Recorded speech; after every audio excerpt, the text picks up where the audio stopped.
So, I remember at the beginning of the year, beginning of the Bills season, that when this policy first went into effect, there was like one or two tips that I got or cases we looked into, but we couldn't ultimately prove it, or it didn't come to fruition. This one obviously came to fruition, and this is the first one we've had all year long, and it's just happened to be, unfortunately, the last game, but I won't get into that. The last evening, a 34-year-old Michael Knabb and 37-year-old Amber Knabb of West Seneca, husband and wife, were arraigned in Orchard Park Town Court for a Class D felony, which is a criminal possession of a forged instrument in the second degree. The allegation is that they, I have the cards right here. It's got their date of birth on here, so I can't show it to you. I don't want to do that, but basically the allegation is that you get a CDC blank vaccination card here. You fill in your name, you fill in your date of birth, you fill in first dose Pfizer, second dose Pfizer, you allegedly make up a lot number here, you put down the date that you got it, and then you put that you got it at a CVS, and they even allegedly put down a number to a CVS store. I don't know how they did that or found that, but maybe they just made a three-digit number up, allegedly. And so what happened was these two individuals were actually on the Buffalo Bills' radar before the Patriots game. Allegedly, there had been some social media activity in previous games, and someone saw it on social media and called the Buffalo Bills or called the health department and made an anonymous tip that these two individuals were allegedly posting that they had been gotten the Bills games prior using a Vax card. That's not part of my charge. I don't know that. I'm not alleging that. I'm just giving you background on how they got on the Buffalo Bills' radar. So when it came time for the Patriots game, they actually got in the game. They went to their seat, and in the third quarter, they were tapped on the shoulder by the Buffalo Bills and the Sheriff's Department to come with them, and they were then questioned. So they actually got in the game and sat for three quarters, and then the Buffalo Bills and the Sheriffs found them. I don't know if they were season ticket holders. I presume they were. They found they knew where they were sitting, but I don't know that for sure. But in any event, they got them and they questioned them, and then based upon that questioning right there, the investigation ensued, and the Buffalo Bills want them prosecuted. They asked the Sheriff's Department to prosecute them. The Sheriff's Department then called me up and said, "What do you want to do?" I said, "What do the Bills want to do?" And they said they want to prosecute them, so I am. And so they've been charged now with the crime, and like I said, they were arraigned last night, and it's a non-bail offense, so they were obviously released, and they return on February 22nd at 5 o'clock for a felony hearing. Questions? Yeah. You answered one of my questions, which was, after they got in the game and who intercepted them and how did they determine it was a fake card? Yeah. And maybe they made an admission, but I mean the card itself. Is it obvious? No. Oh no. Oh God, no. No. Not at all. No. So it's not. That's why they got in, because if I'm standing in front of the building there, I've been to every Bills game this year, so I know how it works. If I see this, it's easy. So did they make a nation? Well, I can't say that. I can't. Well, I could, but I'm not gonna. I can't say what they've done. But obviously, I have evidence that I have evidence that they were not vaccinated, and that this is fake. I realize you did state the Bills wanted them prosecuted, the sheriff's office, but you do have some discretion. And I do. The question may be then, aren't there better things for your office to be pursuing? Yeah, I would readily admit this is not the Kennedy assassination, okay? I readily admit this is not the crime of the century, but this, you know, I hate to be the the guy that says I need to send a message. I don't like being that guy, but you can't do this. There's a law. We got laws on the books.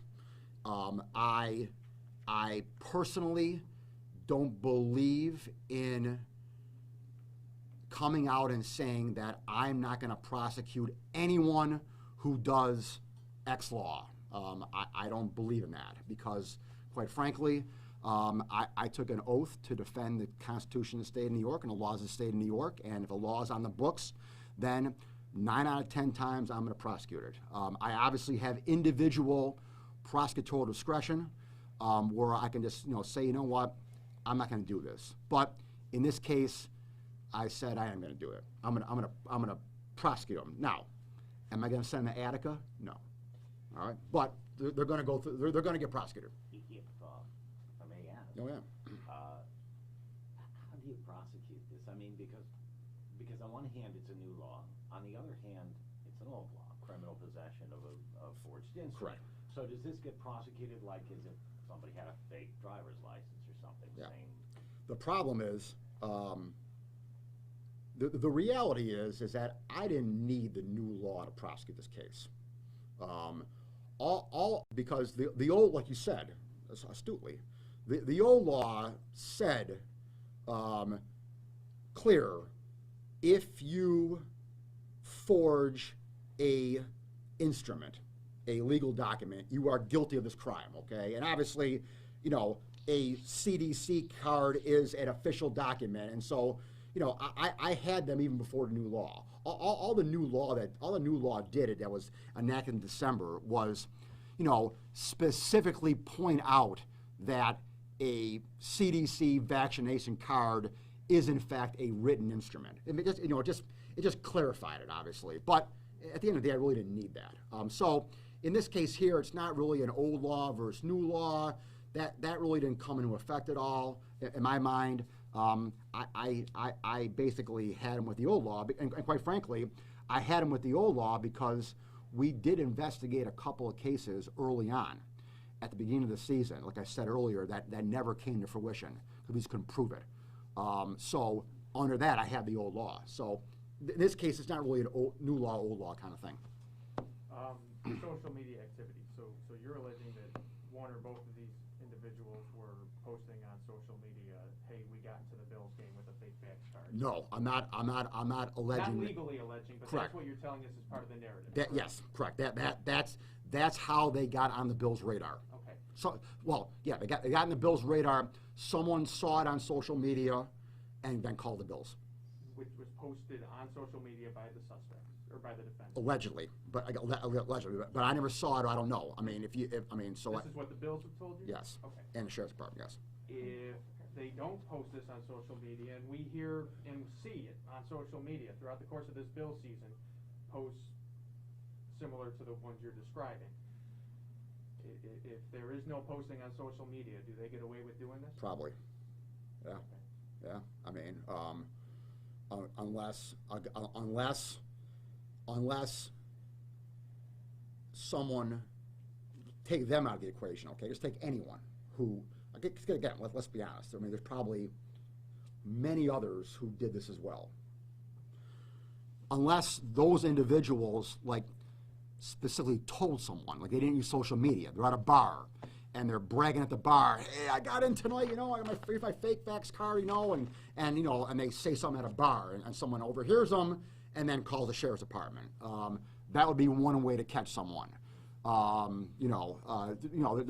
other ways, but in this case right here, if they didn't do that, if they didn't tell a friend or family member who called on them, if they didn't use social media, allegedly, then they are probably like the hundreds of others who probably got it with a fake card. So that sets up what I'm getting at. Okay. I think a lot of our viewers think there were a lot of people who maybe weren't vaccinated who managed to get into Bills games. Yes. You know, it shouldn't have been this year. Yeah.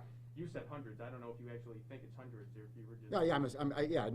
I'm just, that's an educated guess. So, are you singling these two out, or is it just that you have the elements of to prosecute? I caught them. They got caught. They got caught. And so they're getting singled out just because I can prove it.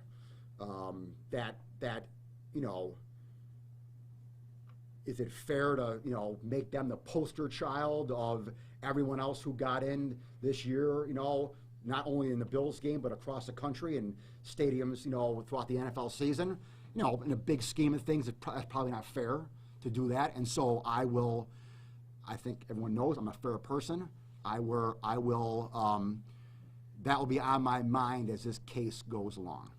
But if you don't prosecute them, the thing is that the law has no teeth. Absolutely. So If you let them go, if you let them go, you know, because say, you know what, you know, these are the only two that got caught. You know, hundreds more did it, probably thousands across the country. You know, why am I going to jam these two people up right here? They got no priors. They're a professional couple. They're not career criminals. You know, why am I going to jam these two up right here? All right. And again, you know, I'm not going to jam them up. You know, they're initially getting jammed right now. I can see that. But at the end of the day, I'm not going to jam them up. But I can't just let them go. I can't just say, you know what, I'm going to disregard this law. I don't believe in this law. I don't believe in all this nonsense. And you know what, I'm just going to summarily say that I'm not going to enforce this law, period, at all. What I said the day before, that's not how I operate. I don't do that. I don't say I'm not going to prosecute anyone who goes through a turnstile. You know, I'm not going to prosecute anyone who is in possession of a crack pipe. Okay, I don't do that. All right, I handle those matters on a case-by-case basis. This matter, I could have handled obviously on a case-by-case basis and say, you know what, this particular case, I'm going to let him go, but that's a bad message. And so there's a certain element, like I said before, I don't really like being a message guy, but there's a certain element where sometimes you have to. I should say the question has existed since the start of this whole thing. Could you really get in trouble? I guess the answer is yes, especially if you cook your own goose, which it appears these people. Yeah. No.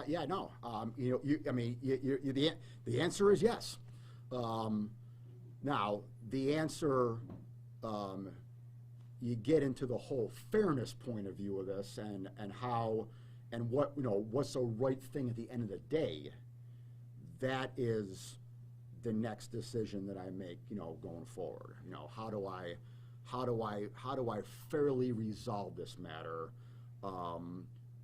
where I'm, you know, not letting him go. I'm, you know, sending a somewhat message. You know, I got to have a deterrent out there. Hopefully, we don't got to do this next year. Unfortunately, we're not going to have this problem on Sunday. I'm very unfortunate about that. You know, so again, there may not be a need to have a deterrent factor here because this may not be an issue next year. Hopefully. But if it is an issue next year and we still have to provide cards, then there is obviously a deterrent factor. And obviously, it still matters now. I go to, you know, you guys know, I go to the UB basketball games. You got to get in you got to show the Vax card for a UB basketball game, which is a much tighter area inside that definitely has more of a health risk than an outside football stadium. So there are UB games. I don't go to Sabres games. They do it. The Sabres do it? Yeah, they do. They do it. All right. Okay. So I mean, if you're going forward, I mean, we're going forward. There are venues, sporting venues, where you got to show the card, and again, we want to make sure that people are safe to go to the games, which I do for all the UB basketball games. I appreciate that you said you have to think about this moving forward, but is prison on the table for these? No. Do you get a conviction? No. You will not send these Absolutely people not. to prison? Absolutely not. This is a CDC card. Why is this not a federal crime? It probably could be. I mean, there probably is some kind of federal statute out there. They would clearly side with Dave's question before that, that we have better things to do than this, the feds, I'm not putting words in her mouth, but I mean, there may be a federal crime that's just, obviously not my alley. You'd be accused of like unequal justice if you don't do this, and some folks will say, well, these privileged people and they're professionals, they forge a car, they get in, and nothing, Yeah. they get a slap one. Yeah, absolutely. I mean, if you remember last, when COVID first started, I charged a doctor with taking a vaccine home to his wife. And, I got a lot of grief over that. About, hey, what are you charging the doctor for? His wife, come on, it's his wife, it's no big deal. Yeah, at the end of the day, it was, I agree, it was not that big a deal, but at the time, when I did that, the vaccines were hard to come by. People were driving a Utica for vaccines. I mean, it would have been a slap in the face.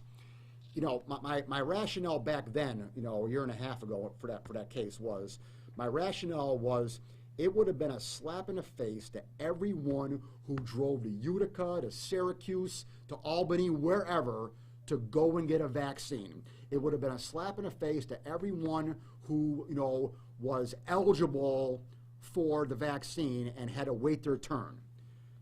The same logic applies here, all right? It's a slap in the face to me and my daughter who went to the Patriots game. When, we got vaccinated, we abided by the rules. If there were hundreds, Chris, I'm just throwing out hundreds out there, that means that there was 70,000 others, okay, who did the right thing. So it's a slap in the face to the 70,000 others who did the right thing. And quite frankly, not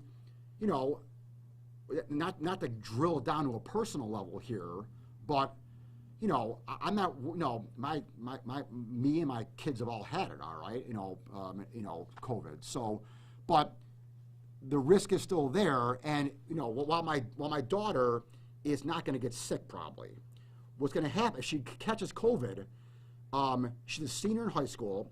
She's playing varsity basketball, and if she's got to miss her varsity basketball because she got COVID, because a guy sitting next to her is unvaccinated and got on a fake vax card, that's going to upset me. And so it upsets the 70,000 others who are there who, at this point may not be worried about getting sick, even though some obviously are, but it's a disruption in our lives if we catch it. And the rules are there, and you know what? We live in a world where you got to follow rules, and I'm here to make sure you follow rules. Any allegation that they got any of the people sitting around them sick? No, obviously not. That I know of. Okay. Yeah. Do you have anything else on that? Yeah, just one more. Yeah. Are there any other pending investigations No. of any other individuals at this point? Nope. Okay.